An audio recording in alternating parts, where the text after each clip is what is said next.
Discover the horse bean, unpacking its meaning.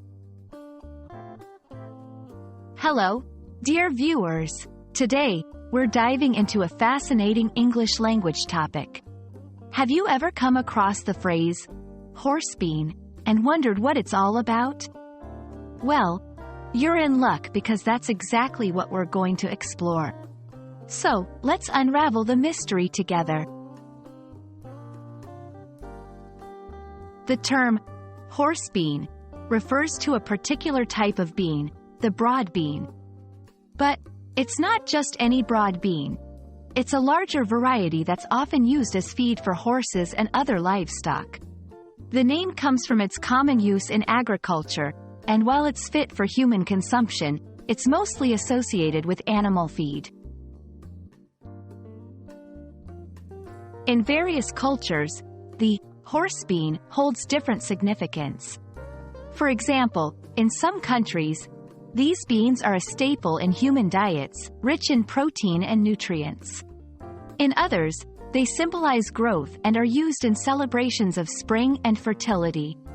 It's a term that crosses the boundary from the farm to the kitchen, and even into cultural festivities.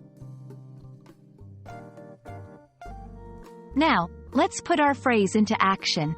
When you hear someone say, "I bought a bag of horse beans for planting," they're likely referring to these hardy beans for their garden.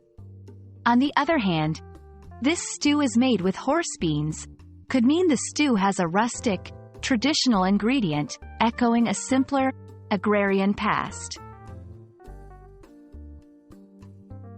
Sometimes, English language learners might confuse horse bean with other beans or phrases. It's important to remember that context is key.